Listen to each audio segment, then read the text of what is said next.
Good morning. Welcome to another edition of Shields and Arrows. I am Pastor Mark Baze. Thank you so much for joining us.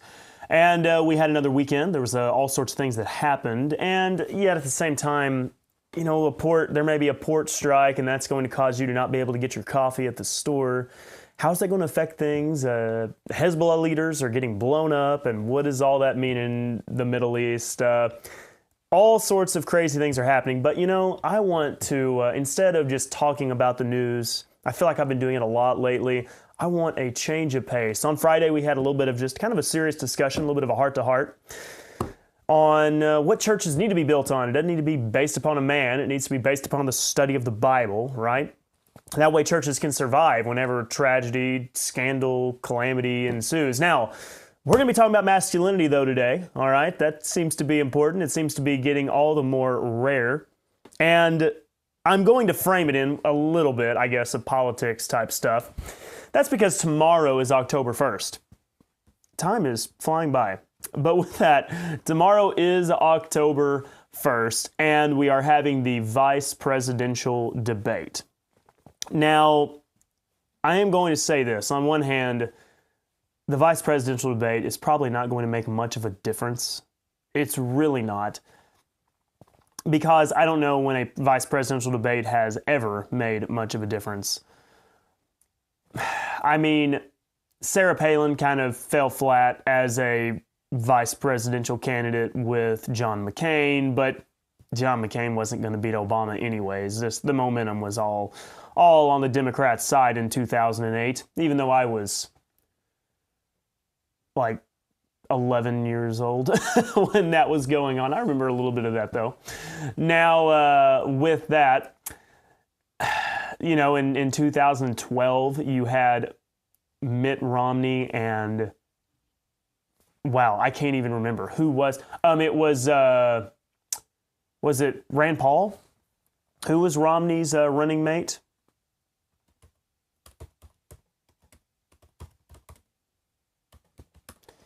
It was Paul Ryan, not Rand Paul, Paul Ryan, that's right.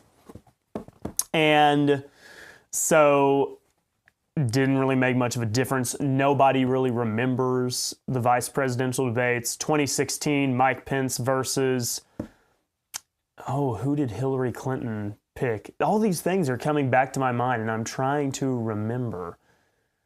She picked somebody that was, who was Hillary Clinton's running mate? I know that I know this one. And this is making me frustrated. She picked, Tim Kaine of Virginia. Yeah, nobody remembers the Mike Pence, Tim Kaine debate, I'm pretty sure, unless you are just a really, really big nerd. So that's 2016. 2020, you had the Mike Pence and Kamala Harris debate. And the only reason why people remember those things, it didn't make a difference in the election at all, but they do remember the fly landing on Mike Pence's head because that's all that the news media wanted to talk about. And then you had the, Kamala Harris, excuse me, I'm speaking, moment. That's my Kamala Harris my Kamala Harris impression. It's not very good, but anyways, it is what it is.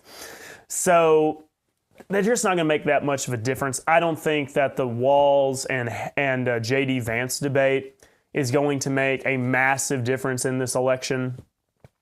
Almost everything at this point is baked into the cake. The only things that could change this race right now as it stands is going to be maybe the dock strike. If the actual dock, the port workers do strike, and then all of a sudden the shelves are empty, prices are up, that could have an effect because it is Biden's economy. And because it's Biden's economy, it's also Harris's economy. And so that could come back and that could hurt her a little bit. We'll see exactly how all that plays out. Furthermore, about the only other thing, if things continue to escalate in Israel and you have more war and then school has now started back up, we're getting to October. October 7th is coming up, which that's the anniversary of the awful attack that Hamas carried out on Israel, in which some 1,200 people were killed. You could see some protests, but they're going to play it down just like they played down some of the protests at the Democratic National Convention. So as far as this vice presidential debate, what does it really mean? Not much. My predictions, right? What good are they? I was wrong on the Biden-Trump debate. I didn't think it was going to make much of a difference. And then Biden did a lot of the things that I thought Biden was going to do. He did have his terrible moment where he, said, we beat Medicare. That was pretty bad. It was probably worse than I thought he was going to do. What I didn't realize is just how many people had no idea how bad off Biden was. So they did all actually rally and say, okay, we're, they said, no, we got to pull this guy. He cannot be our nominee. And so, they did the regime change there with Biden and Harris. My predictions for the Trump and Harris debate, I will say, my predictions were not much is going to change. And I think I've basically been vindicated on that. I don't think anything really did change. I did say that the media is going to spin it either way that Kamala Harris won. That's what she did. I think Trump did a little bit worse, than I was hoping. Kamala did a little bit better than I was hoping. But, when we looked at the polling, the state of the race, nothing really changed. So I'm batting 500 on predictions, okay? Let's go ahead and give my prediction here. Tim Walz is going to attack J.D. Vance heavily. All right, he's going to attack him heavily on his comments about the people of Springfield, Ohio. And then, other than that, he's just probably going to try to tie Vance to supporting Trump and Trump being this elitist. I mean, I guess that's going to be the attacks because Tim Walz is, hey, I'm Tim Walz. I'm a normal everyday guy from, Minnesota, and I drive a pickup truck, and I'm a normal everyday person. The difficulty is J.D. Vance comes from nothing as well. I mean, he came from Ohio, and he was born to a poor family. I mean, in pretty bad shape. He wasn't even raised by his mom, raised by his grandma. And so J.D. Vance is not he is a self-made man, right? So he can't attack J.D. Vance very personally, except for he's going to bring up these, the cat lady comments saying how, you're a sexist and we care about women. Real men, he's going to say this. I would not be surprised if I was a betting man and I had the money to do it. I'd be putting a bet down right now that he's going to say something like, real men, J.D. Vance, real men look after the women. They support those women, right?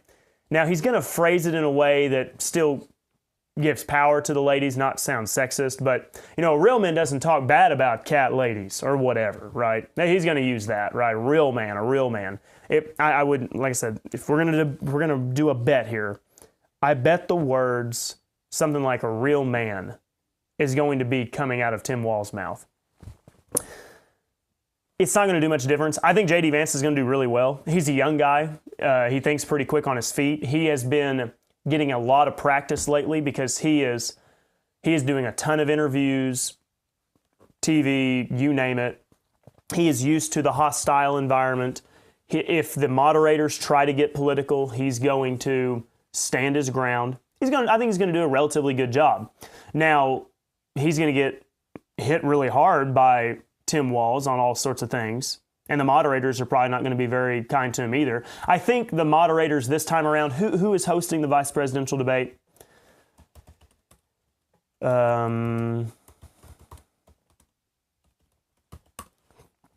Is it CBS? I think it's CBS. I think CBS realizes how awful ABC looked. David Muir and whatever her name was. They realized how awful it looked, and it didn't help Kamala Harris at all. If anything, it may have hurt her a little bit. So I think CBS realizes. I'm just looking right here. Here's from AP News. CBS News says it will be up to Vance and Walz to fact check each other in the Veep debate. So they understand that it's not helping them when they try to defend the Democrats. And so I think that it's going to be a little bit more even, and that's going to help Vance quite a bit. I think that Vance is probably going to come away, and you'll be able to say that Vance stood his ground and probably even won it. That's going to be my prediction. The media is going to say J.D. Vance just continued to promote Donald Trump's inflammatory whatever, speech or rhetoric or whatever. So that's it, okay? That's my entire prediction for the vice presidential debate. Tim Walz is going to try to do his real man, normal, everyday, good old boy thing. J.D. Vance is going to do a good job. I'm confident in it. Now, let's talk about the real thing that I want you to try to pay attention to. Now, I don't expect you to watch the debate. I am going to watch it because, I don't know, I kind of feel like it's my job. You watch the show on a daily basis and you pay me the big bucks, right, to put myself through all this torture. I'll watch the debate. The thing that you are going to see, this is my big thing in the title of this show. Masculinity is exclusively conservative. All right, it is. It's not even, there's some masculine guys on the left. I'm saying masculinity as it is exclusively a conservative attribute and an exclusively conservative quality, all right? I want you to just watch the two. Even if it's just later on, maybe you're watching the news later and you're seeing the highlights, you're hearing it on the radio, you'll be able to tell it in the voices. Tim Walz is going to look, and this is going to sound, no, I will go ahead and use this word. He's going to look pathetic. He's not going to look like a masculine man. He is not going to look like a leader. He's not going to look like a man's man at all right? And this has been seen time and time again. Anytime you look at pictures of Tim Walz, let's just see if I just do like a search for Tim Walz and look at some pictures of him. His entire demeanor, I mean, this picture right here kind of sums up Tim Walz pretty well. I mean, and this is honestly one of the nicer ones I could have used.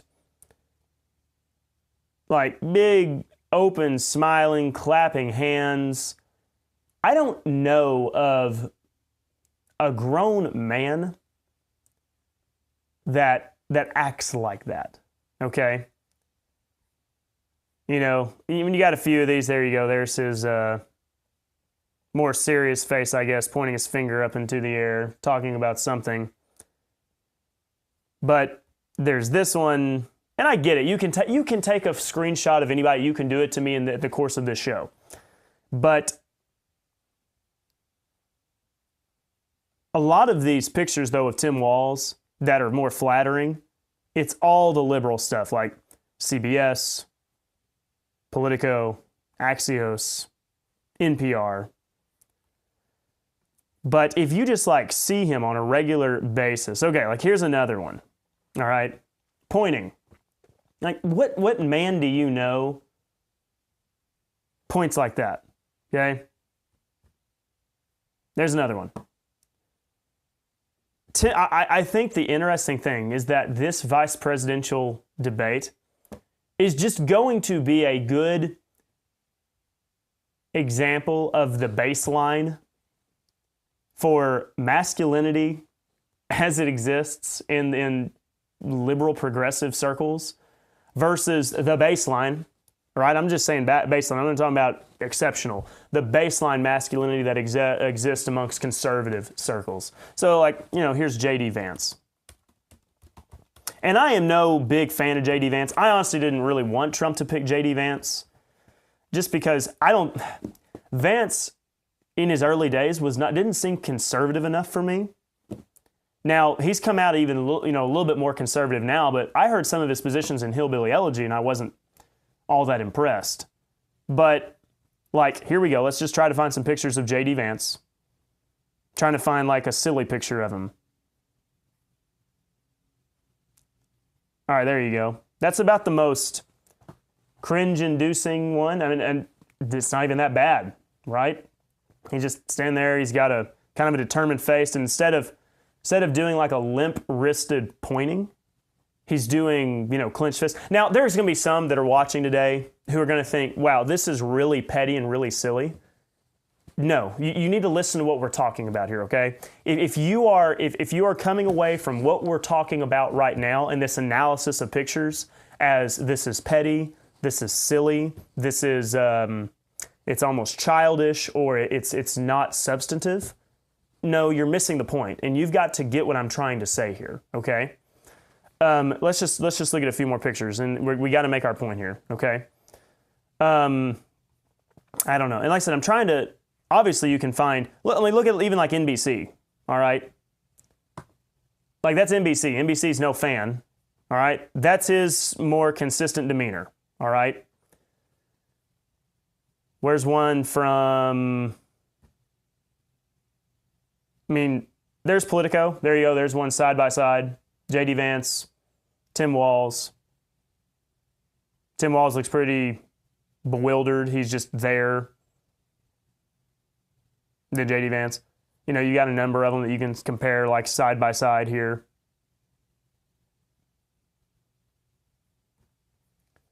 Tim Walz, lots of energy there. I get it, that you can take a screenshot, a snapshot of anybody at any time. But what you need to understand, what I'm saying is, and I think it's going to be evident, in the vice presidential debate, you are going to see what like the bell curve, right? The top of the bell curve where most people land, right? Somewhere in that bell curve. That is going to be your picture for progressives, what the middle of the bell curve, typical liberal male looks like, okay? Then, on the other side, you have the conservative bell curve. J.D. Vance probably falls somewhere in the middle of that, all right? Maybe a little bit more. He may be over closer toward the more masculine side of the bell curve, just because he has done some things that I would say, yeah, that's he actually went and was deployed into a combat zone. Not that he was in battle, but was deployed in a combat zone. You're going to see this comparison between what men look like on the left versus what men look like on the right, and it's kind of interesting. All right. I'm going to say this. I think Joe Biden, if you just look at his demeanor, now he's older now, and I get that. But if you just look at his demeanor, he's a guy that doesn't believe anything, all right? Joe Biden does not have any actual beliefs or convictions about the world. And you can tell because his positions have changed, right? He used to support traditional marriage, now he doesn't. Used to be against abortion, now he is. He's pro-choice. He loves political power, and he knew which way the wind was blowing, and he aligned. I bet Joe Biden, just as a temperament of a person, probably if you watched him on a regular basis, how he lived his life, probably looked more like a traditional just male as opposed to a left-wing activist, okay? I know that's an interesting thing to say, but I bet he probably did. And a lot of it was just, all for show. I think there's probably a number of politicians like that. And then there's probably some on the conservative side that they act masculine and then behind closed doors, they're not at all, right? It's interesting how that works. But what you're going to see in this debate is you're going to see a Tim Walz who is trying really hard to look masculine. He's probably going to beef it up because he knows. Tim Walz knows that there's already been talk and a stigma about him, that he is beta male energy, right? And he knows that he's like done the hand waving and the clapping and the pointing and everything, and it just looks silly. He's probably going to try really hard to put on a good face. He's going to try, he is going to try to be more masculine than J.D. Vance. That's a major thing for him. He does not want to look weak. Now, that's also a rock and a hard place because progressives, like I said, liberals, they do not like masculinity. They hate it, okay?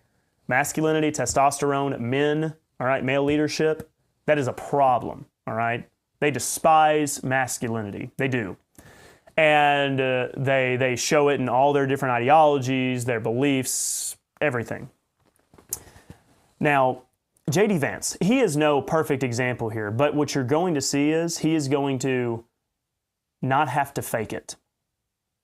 He doesn't have to fake it because just in his principles, in his beliefs, his demeanor, you've seen it. His masculinity, all right, manliness, is not going to be fabricated. It's not going to be false. He's going to be himself. He's not going to have to act any different. Tim Walz, every time you see his commercials or anytime he tries to speak, it's always so fake, okay? It's always so disingenuous. Just as Kamala Harris is disingenuous when she acts like she's this hard-hitting prosecutor, it seems just as fake when Tim Walz tries to present himself as this man's man, all right? And so this is showing, this entire vice presidential debate. Like I said, my focus isn't even on what this really means for the state of the race because I don't think it matters.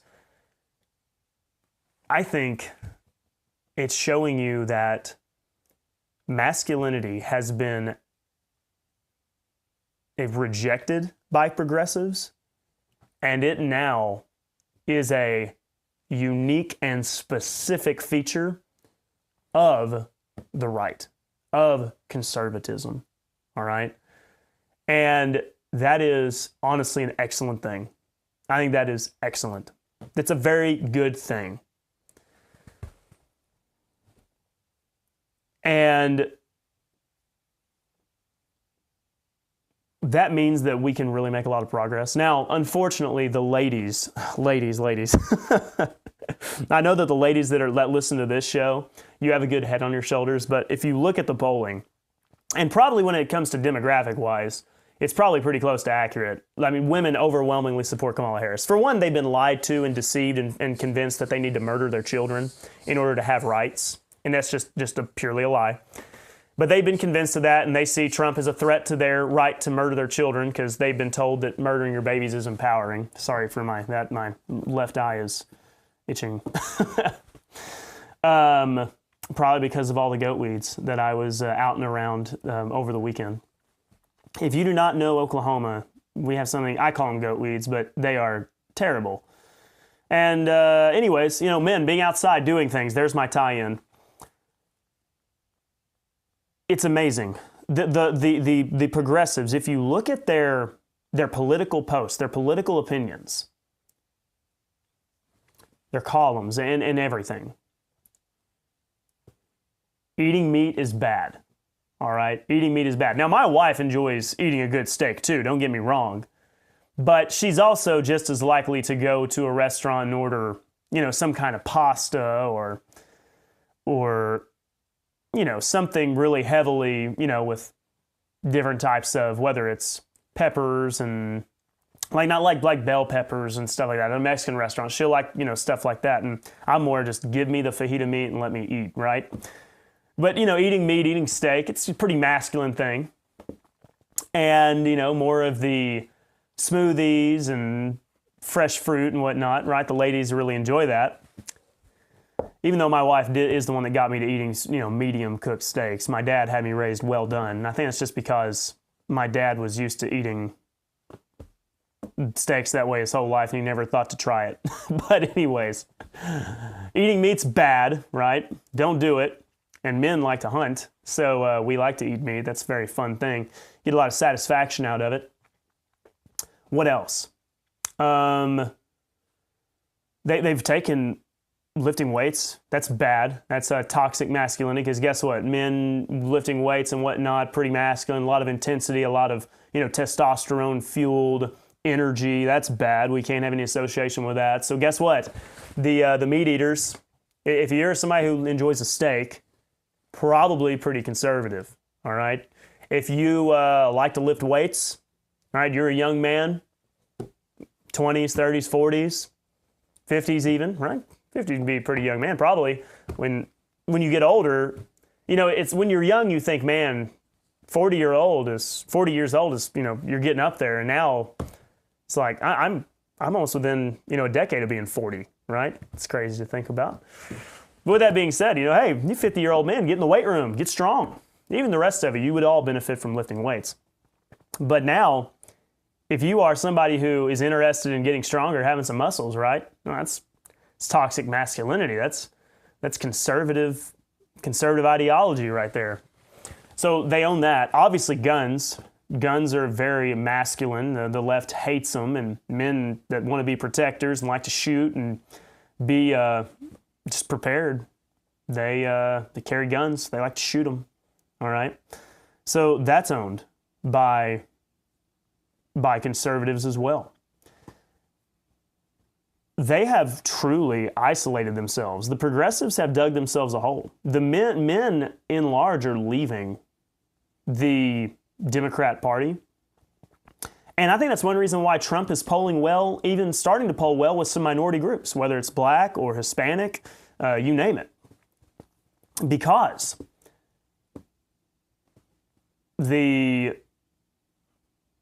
Hispanic men, the black men, they're looking at Tim Walz and they're like, this is what men look like who hold these progressive views.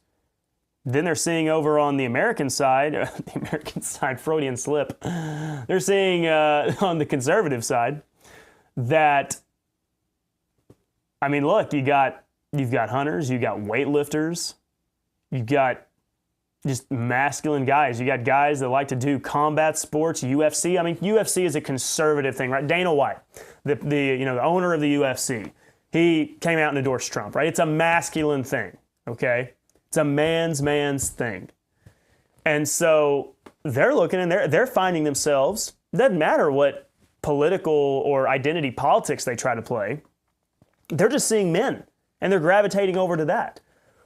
If we could figure out, if we could get women to understand that masculine men is what they want as well, then we could convince more of the ladies to be conservative. But they are isolating them. Masculinity is starting to be an exclusively conservative thing. And I know there's a lot of celebrities that are still kind of considered, like men that, endorse the liberals, like a lot of athletes, for example. LeBron James, he's a pretty liberal guy. Steph Curry, he's a pretty liberal guy. But if you start to analyze these things, other than being, in the top less than 1% of physical ability, just natural giftedness, okay? Like, it doesn't matter how hard you train. You're not going to be as tall as LeBron James. You're not going to be as fast as LeBron James. And truth be told, when it comes to your genetics, you may not be able to be as strong as him, right? He's exceptional in his genetic ability, right? Somebody else may not have the same genetic ability. You're just not going to be able to get to that same level of speed, of quickness, of strength to size ratio. Just can't do it. But just because you have been gifted with exceptional genetic ability does not mean you're inherently masculine. Now, I was going to say that LeBron, one of the things I've always complimented him on, okay, and maybe this is still true. I've said, he's a progressive guy, he's a liberal guy, but he's been married to the same woman and has a family. That's been the one thing I've complimented him on. Recently, though, he has been known in times past to affiliate with one rapper, Sean Combs, otherwise known as Diddy, and maybe being in attendance at some of those parties. So all that is kind of now somewhat in the air. But just because you're extremely athletic doesn't mean that you are masculine, all right? Here's an amazing example. My wife. My wife was an all-state softball player, and she was an all-state caliber basketball player. She just had to pick one or the other, basically, for whatever reason, how that played out. As far as the athletic skills, her ability to dribble a basketball, shoot a basketball, even, some other matters, footwork and whatnot. She's got more athletic ability than I do. I am not going to deny it. I'm not worried about it. At the same time, if you did a 5-on-5 team of just me and a 5-on-5 team of her versus each other, I'm going to win in a basketball game. Like when we play one-on-one, the rule is I don't jump because that makes it more fair, right? Makes it more even. My wife's an amazing athlete, but you know what? She's 5'3", all right? And she's a 5'3" girl. So guess what? She can't run as fast as me just naturally. She's naturally not as strong as me. She can't jump as high as me. The genetic difference matters, right? So being athletic doesn't inherently make you masculine. Furthermore, there's kind of been this upwards trend among athletes and being a little bit, Michael Knowles would say, a little light in the loafers, just a tad. Caleb Williams, he was a quarterback at USC. Before that, he was at Oklahoma. Amazing quarterback, amazing athletic skills, incredible talent, sees the field really well. I mean, he is an excellent athlete. At the same time, he's been seen in public before with makeup on, maybe even painted nails.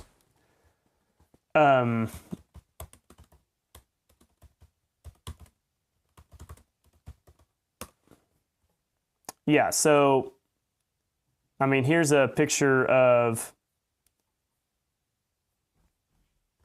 Caleb Williams. Like I said, incredible athlete. Now, is it a joke? Maybe, I don't know. But this was at I believe the college women's basketball tournament. There he is. I mean, that's obviously makeup there. Got diamond earring on, pink phone, fingernails. Like, it's not maybe it was a joke, but what man would you know that would do that? It's interesting, and he's not the only one. He's just one of many. My point in saying all that is just because there's these superstar athletes, professional athletes endorsing the liberals, doesn't mean that they own masculinity, all right? Doesn't mean that the liberals get to claim it, because even then, it's really kind of questionable, all right? That's what I'm saying. You're not going to see Chris Pratt, for example, right? Chris Pratt, very famous Hollywood actor. He tries to stay on the, he's conservative in his principles. He just keeps it kind of close to the chest because you don't have a career in Hollywood if you're conservative at all. And he wouldn't do that, right? My favorite player, Michael Young, all right? Michael Young was he was the second baseman for the Texas Rangers. Then he moved to short, then he moved to third, then to first. Incredible. One of the greatest opposite field hitters, I think, that we've ever seen play the game. There is no way in the world that Michael Young would be wearing lipstick and painted fingernails. All right, you're not gonna see it. It's not gonna happen. My mom added, he's also a crybaby. Yeah, his final year at USC was pretty embarrassing as a whole, and so the liberals may want to claim they have all this masculinity, but they just don't. Rappers, okay, rappers often break to the left. Even though there's some not so much anymore, but rappers are all the more showing that maybe they're also, I don't know, there's a phrase involving like a $3 bill or something, right? A little bit off, a little bit strange. Diddy's an example, right? There's all sorts of things coming out about him, and he was supposed to be, this rapper with all the ladies and whatnot, and turns out maybe he was a little more off color than that, right? What are the things that the left likes to promote? And even some on the right, we've got to acknowledge this. I've said before on X, if you're not careful, you'll stumble across some of the worst filth you can imagine. Elon Musk's, now owning of Twitter. But even the stuff that men engage in the left promotes, it's emasculating, right? It is. The depravity of it, the things that are shown on it, that they promote, that they stand for, it's all extremely emasculating. Cars, dirt bikes, internal combustion engines, those are masculine. They've taken all the cool things that men like, right? And they've made it masculine. There was a comment the other day, how terrible it is that conservative men like good-looking women, all right? It's because obviously you're supposed to not be attracted to good-looking women, but men who say they're women, or women who don't like to dress like women, have pretty hair, and wear women's clothing. You're just supposed to, everything is beautiful, right? There is no such thing as absolute standard of beauty. So you take eating steak, you take guns, you take lifting, you take cars, you take dirt bikes, you take all those things that men are interested in, and then you take the pretty girls and you say, that's all toxic, we don't want to associate with that. All of a sudden, you have completely eliminated masculinity from your movement, from your ideology, from your wing. That's a problem. And I think the liberals are realizing it a little bit. Some of them are, and really realizing it's a problem. Think about men who are in the Democratic Party. Tim Walz is one example. Gavin Newsom. Gavin Newsom is this pretty boy, slick politician from California. Does he really believe what he preaches? I think he wants votes. I think that's what he wants. But he's just this uppity California kid, right? I don't know how masculine he is, what he's ever really done.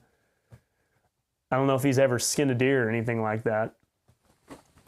So it really is a fascinating thing. The conservatives need to cling to that, all right? And you need to set... The thing is that the truth is, stigma is actually a good thing. And there's a reason why in society we would say it's very weird to have a polyamorous relationship. There needs to be a stigma around that, all right? There needs to be a stigma around men wearing women's clothing. That's why for all those years it was a gag. It was a joke, right? Like, haha, look at that guy, Klinger on MASH, right? Look at that, it's a funny joke, a guy wearing a dress. How absurd is that? There's a stigma around that. You wouldn't do that, right? That's the whole gag. He was trying to say, I'm mentally ill, let me out of the army. Look, I'm wearing a dress. That's how absurd this is. Stigma's a good thing. If the right embraces masculinity, all right? Don't worry about running off the ladies, okay? They'll stick around. Real women like real men. Embrace the masculinity and make it a stigma that if you are for transgenderism, if you want the government to take your guns, eating vegan tofu, whatever, okay, buddy, do you like to carry a purse with you too? All right, you got some dresses in your closet? I mean, like I said, YouTube, they may take this down. Who knows? With that being said, make it clear that the men's men are conservative. All right, and that the liberals have completely abandoned it. Now, this is Shields and Arrows, where we defend the faith, the family, and the fellowship. So you know, it's my thing. I have this this divine gift from above. Not really, but let's just go with it for now, right? That I can take these political matters and then spin it into something related to church and theology matters. It's the same thing in churches today. All right, just as the progressive movement, the progressive ideology has completely emasculated itself, the churches today are emasculated. Just like in my most recent sermon series, where we touch on that topic, the emasculated church. If you go over to YouTube, how about that for if I ever start getting sponsors, do you realize how good I'm going to be at this? But if you go over to... we're at 175 views right now on our churches are emasculated, okay? So if you go to Mark Baze on YouTube, look, there it is. Our churches are emasculated, 175 views. Let's try to bump that up to 200, okay? All right, what I need you to do is I need you to like it and I need you to comment on it, okay? That's how it boosts on YouTube. So, but not only is our society emasculated, the churches are emasculated too. I want you to picture a modern evangelical pastor. Picture one. You know them, all right? They're in churches in all the towns. Now, to be fair, the more conservative rural areas, you're going to have some weak theology preachers, but they are going to be a little bit more masculine. They're not going to be quite so emotional and, trying to plead with, the men to get a good cry in during the sermon. But you picture the typical evangelical preacher. What is he? First of all, is he dressed like a man? Like, is he wearing slacks that fit like slacks should? Is he wearing a collared shirt? Or is he wearing like some skinny jeans and a V-neck and maybe wearing some kind of funny fitting coat, right? That he got from the, I don't know, whatever store that's at the local mall. That's what they look like. And how do they talk? Do they talk like men? No, they don't. They don't speak matter-of-factly. They don't speak with any kind of manly presentation at all. It's all emotional. It's almost, like I said, this whiny, wimpy pleading. We're having some issues with, I need to talk to Nathan on Worshipify because I can't get to the link on some of my videos, but I want to see if you can find this series still, if I can get it to pull up. When I was still at Liberty, it won't pull up. I'm going to try to get these videos, but I did a series on the current pastor crisis, and I did that, oh goodness, nearly 3 years ago at this point. Yeah, watch that one. If I can get Nathan to fix it to where you can access my stuff on there, then it'll be a lot easier. But yeah, the current pastor crisis, that our pastors are not manly anymore. They are so emotional, and they try to appeal to the women in the congregation. That's what all their sermons do, because, I don't know, you get the women, it's much more easier to get an emotional response from them probably than it is from the men. But that's how men are encouraged to be now. As a man, you got to show some leadership. You got to show some composure, all right? You got to have some self-control. But these pastors, they just try to appeal to them, and they just want to play on the heartstrings and all that. It's really quite emasculating. And so it's occurring in our churches as well. You know what that means? There are men in churches today who are still going to church because, they're trying to be traditional, they're trying to be conservative, they know church is important, and yet they are looking around and they're surrounded by the most beta, soy males around, okay? And so what do? They either give up church, which some of them have, because like I said, churches are no longer welcoming to men, right? They can tell it's emasculated. They either give up on church altogether or they just continue to go. Guess what? Because there's a bunch of men who are fed up with feminine, beta little preachers, they will find, hopefully, masculine preachers and masculine churches led by masculine men. And you know what's really masculine? Studying the Bible. Really studying it. Taking it for what it says. All right? Doing your own work. And reading the scriptures from a Bible that hasn't been dumbed down. All right? If you are a man and your Bible is the NLT, all right? I'm not even going there with all the other modern Bible translations. You know me, I'm a King James guy. But if you are using the NLT,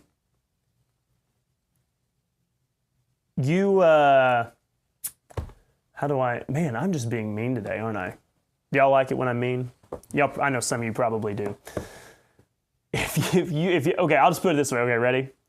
If your boyfriend uses the NLT, you have a girlfriend. All right, and that's probably true for other Bible translations as well. We could just play this game. Here we go. What your Bible translation says about you. Let me just pull up a list here and kind of go through them. All right, the NIV. You're probably not the most manly guy in the room. Okay, sorry, it's just the way it is. Probably not the most manly guy.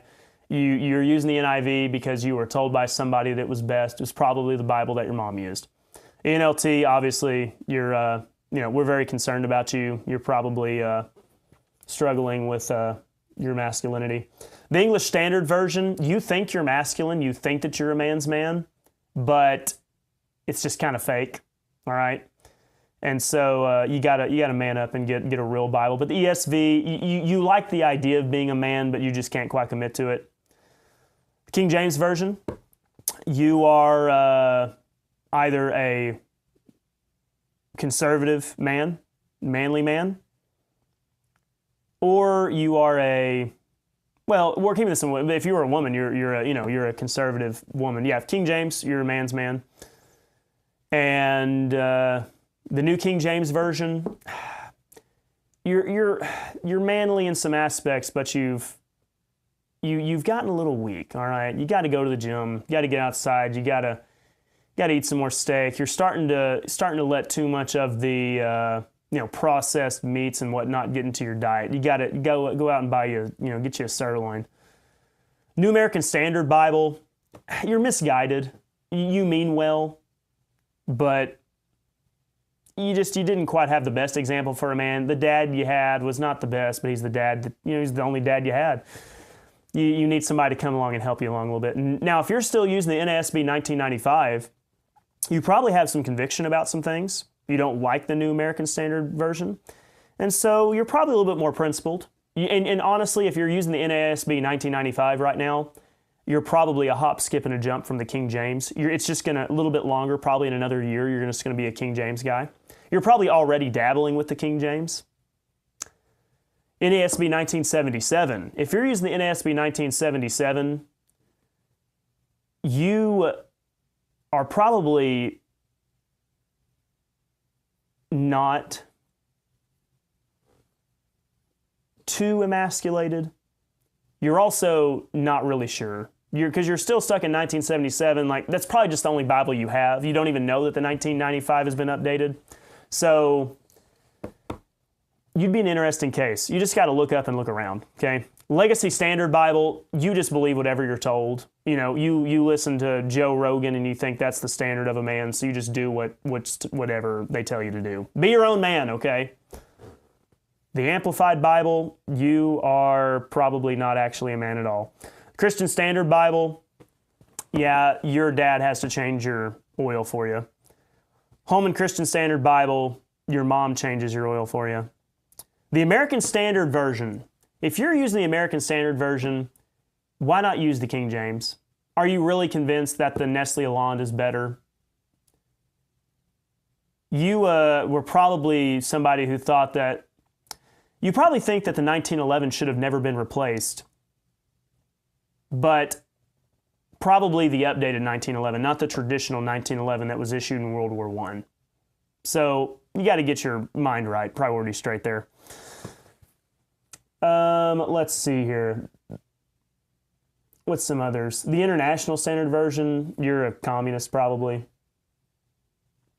The NET Bible, you like the idea of being a man. You're just not willing to do what it takes, okay? You believe it in principle, but it's all in theory, okay? If you use the Young's literal translation, you don't even eat your meat medium. Like, you eat it blue, right? Like, you cut the horns and hooves off. Now, it's not the best way to probably eat it. You do need to sear it a little bit. You need a good King James Version, but, that's your... All right, so there you go. There's the breakdown, the different Bible translations for you, my thoughts on it. And so, man, no idea what you're getting on today's show. How'd you like our Bible rating there, the Bible tier? Maybe I need to make a t-shirt. It seems like that's what people do, like ministries. They just start making a bunch of silly t-shirts, and for whatever reason they sell. Like, they make a bunch of money. But we could probably come up with some really good ones. Really good ones. Maybe I can make some t-shirt designs. What are some good t-shirt ideas that you have? Okay. It's 50 minutes in.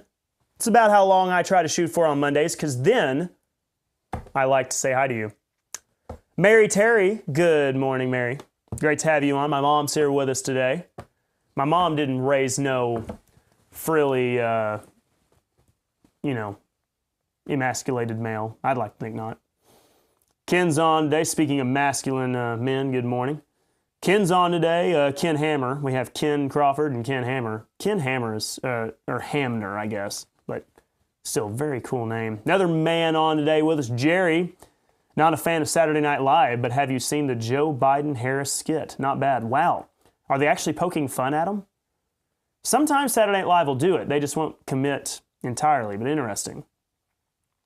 Rick Allen says, late again, I'm probably going to start getting demerit. Rick, that's going to be 20 push-ups, all right? You got to be better than that. Carol Dees, what about the ERV version? Oh, okay. The English Revised Version. The ERV.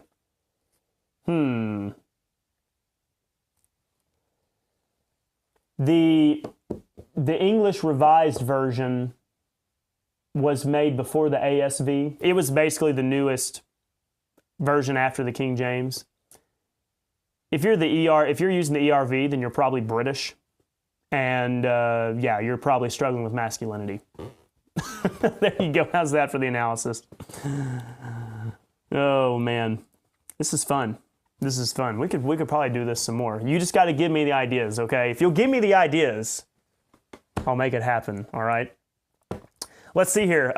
Some updates. I concluded our series on Onward Christian Soldiers. I'll get that uploaded for you pretty soon. Try to get it done as quick as I can. We also had another session on the last days. I'll get that uploaded for you. We're still working on getting organized to where we can go live at the church. Yeah, Carol says you're New King James. Well, Carol, you are a lady, a proper lady at that. And so, I understand. I'll give you a pass on the New King James. If you were a man, I'd say, nope, you got to put on your big boy britches, use the King James. I think you can get there as well. It just takes some time. The truth is, when you start to read the King James, at first you think this is difficult, it sounds weird, the wording is strange. Read it out loud. Read it out loud, and you will come to love the King James. Because it's like Shakespeare, all right? It absolutely is like Shakespeare. It is traditional. It is, it's poetic. For example, here we go. Let's do this. Just to give you my proof here.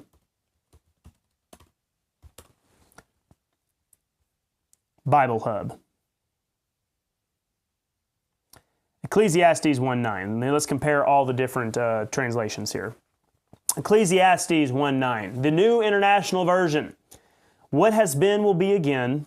What has been done will be done again. There is nothing new under the sun. Okay.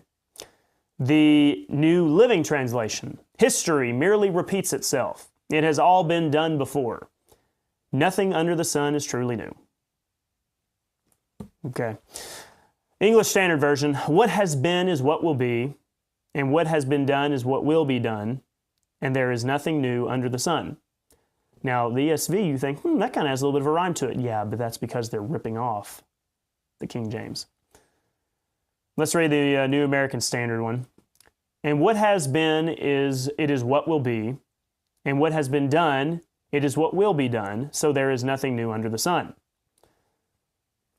And let's just read here's the Christian Standard Bible. The Christian Standard Bible. What has been is what will be. And what has been done is what will be done. There is nothing new under the sun. They are all ripping off the King James. Ready? Ecclesiastes 1:9, according to the King James Version. The thing that hath been, it is that which shall be. And that which is done is that which shall be done. And there is no new thing under the sun. That is poetic and musical. Now, you may say, you men are talking about over here being masculine, and yet you're talking about the Bible being poetic and musical? Yes, because you know what? Real men can also be poets. Real man wants to woo a girl, may have to use some smooth talking. You think I got married just by my good looks and my riches? Had to put on the charm a little bit. All right? Real man's got to know how to talk.